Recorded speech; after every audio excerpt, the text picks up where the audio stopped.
I can tell you exactly what the Fed's going to do, and you can do this at home. So if listeners want to take notes, it's really easy. First of all, what is the problem the Fed's trying to solve? What is their solution? And then what are the exceptions to that so that we can have a complete predictive analytic model? The problem they're trying to solve is the following. We know from a long series of experiences, 30 or more business cycles since the end of World War II, that when the U.S. is in a recession, you have to cut interest rates 3 to 4% to get the U.S. out of a recession. You need 300 to 400 basis points of cuts to get the U.S. It's like a plane heading for the ground. How do you pull it out of a nosedive and get it back up in the sky? The answer is 300 basis points of cuts. How do you cut interest rates 300 basis points when you're only at 75 basis points? The answer is you can't. And forget about negative rates. The evidence is now pretty good that negative rates do not work. In other words, negative rates are not more of the same. When you go from, let's say, 0.5%, and you go to 1/4, and then you go to 0, and then you keep going to negative 25, you didn't just ease by another 25 basis points. The evidence from Japan and Europe is that you're through the looking glass and you have very strange effects, really unintended consequences. I'll give you a couple examples. So the conventional theory is, well, the more I cut interest rates, the more stimulus I get. That's a joke, but that's what they think. But if I go negative, you're absolutely going to go out and spend the money. Because if you don't spend the money, I'm going to take it away. You sit there long enough, you'll have nothing left in your bank account because I'm going to take, with these negative interest rates, I'm going to take it away. So people will run out and spend. And the other thing is that, it's obviously, from the lending point of view, they'll borrow money, because the bank pays you to be a borrower. But here's what happens in the real world. This is the difference between academics and human beings. When people see negative interest rates, people have goals in mind. They have lifetime goals, right? They want kids' education, parents' health care, their own health care, retirement. If you start taking their money away with negative rates, guess what they do? They save more. They're like, hey, I got to put my kids through college. You're taking my money. Well, I better save more. And then what kind of signal is the central bank sending with negative interest rates? They're sending a deflationary signal. So people go, well, if you think it's going to be deflation, I'm not going to spend money. I'll wait till the price comes down. So you're trying to encourage lending and spending. And what you get is more savings and no spending, deferred spending. You get the exact opposite of what you want. So again, another egghead experiment gone awry. But the point being, so negative rates don't work. So zero bound really is zero. It really is a boundary. And Bernanke has said this in his recent writings, and I think he's right about that. So back to the problem. How do you cut interest rates 300 basis points when you're at 75? Well, the answer is you can't. So you have to raise them to 300 basis points. So the problem the Fed is trying to solve is how do they get rates to 3.25% before the next recession?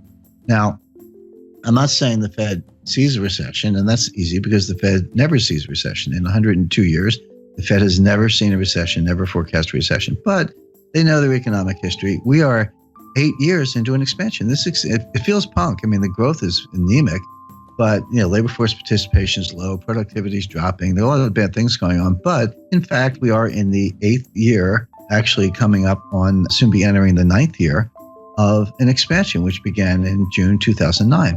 Right. By the way, you have a hard time convincing most Americans that we're not still in a recession.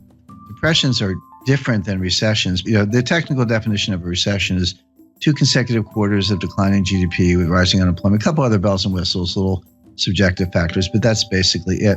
So people, when you say depression, they're like, depression sounds worse than a recession. And if recession is 2 quarters of declining GDP, then a depression must be like 10 quarters of declining GDP because it's got to be worse. But that's not the definition. The definition of a depression, you can have growth in a depression, but it's below trend growth. In other words, if trend is 3.5, and you're actually banging out 1.5, 2, that gap between, let's say, 1.5 and 3.5% growth, that's depressed growth. It's an output gap. It compounds over time, and you never get it back. We are losing trillions of dollars of wealth. We are impoverishing future generations on a relative basis because of our inability to get back to trend growth. So the reason American people feel this and don't listen to the economists, and they're right, is because we're in a depression. So leaving that aside, the Fed at least understands the business cycle and the fact that the next recession, they say they don't die of old age, but they do die, and we're getting close to the next one. So they're in a desperate race to get rates up to 3.5% before the next recession hits so they can cut them to get out of the recession. The question is, can you raise rates enough to cure the next recession without causing the recession you're preparing to cure? That's the dilemma. That's the finesse. My answer is no, they're not going to be able to do it, but they think they can. Why are they in this box? Well, because Bernanke should have raised rates in 2010, 2011, in the early stages of the expansion, when the economy would have been much better able to bear it than it is now. Bernanke skipped a whole cycle. He skipped a whole rate increase cycle to pursue these wacky experiments and, QE and zero interest rate policy and all that. I spoke to Bernanke about this, and he used the word experiment. He said this was an experiment. Bernanke made his academic reputation by studying the Great Depression, in the wake of Friedman and Anna Schwartz and some others. But he was a great scholar of the Great Depression, and he got his chance to kind of try out his theories. But what he told me was, he said 30 years from now, some new Ben Bernanke, some young scholar will look back and tell us if we did a good job or not. We actually don't know right now. See, the Great Depression was really two technical recessions, 29 to 33 and then 1937-38. But from 33 to 37, we had an expansion, but the whole thing was a depression because we never got out of it. The stock market recovered the 1929 high in 1954. It was a long time to get back to even. But Bernanke's mantra was, doing something is better than doing nothing. I completely disagree. It's better to do nothing if you don't know what you're doing. And this is really the monetary equivalent of the Hippocratic Oath. Doctors say, first rule of being a doctor is first do no harm. Anyway, bottom line is, by pursuing QE and zero interest rate policy, Bernanke failed to raise rates during the early stages of a cyclical expansion, which he should have done. If he had, the economy would have been just fine, and we'd be able to cut them today, but he didn't. So Janet Yellen now has to make up for lost time. So that's the mission. But again, and this is what the market completely does not get, and the Wall Street economists don't get. Nobody gets this, because they see the Fed raising rates, and they've done the correlations and the regressions back to World War II, and they go, every time the Fed raises rates, the economy is getting stronger. So if the Fed's raising rates, the economy must be getting stronger, so bid up stock prices, et cetera. But that's like saying umbrellas cause rain. Because they've got the causality backwards. The Fed never leads the economy, ever. The Fed follows the economy. So a normal business cycle looks like this. So you get a little expansion going, and unemployment starts to go down, and industrial capacity utilization starts to go up, and inflation starts to go up. And the Fed's watching, and then it keeps going. And they go, it's getting a little hot. We better raise rates. And they raise rates, but of course they started too late. The expansion keeps going, inflation keeps going up, unemployment keeps going down. Then the economy starts to cool down, unemployment goes up, and then prices go down, and capacity utilization drops, and we get into recession. We better cut. And then they cut, and then you hit the bottom, and then you come out of it again. So think of that as like a nice, pretty sine wave, right? That's a business expansion, business contraction over and over, 30 or so times since the end of World War II, with the Fed always following the economy, never leading the economy. So all the big brains on Wall Street, they've got all this data, and they say, well, every time the Fed raises rates, the economy is getting stronger. That has absolutely been true for like 30 times since the end of World War II. It is not true today. The reason it's not true today is because Bernanke skipped a cycle, and they're playing catch up. For the first time since 1937, the Fed is tightening into weakness. That is a key thing to bear in mind. The Fed is tightening into weakness. They are not leading the economy to strength. They are not responding to strength, even though Wall Street thinks they are. And there's a great danger that they're actually going to cause the recession they're preparing to cure, as I mentioned.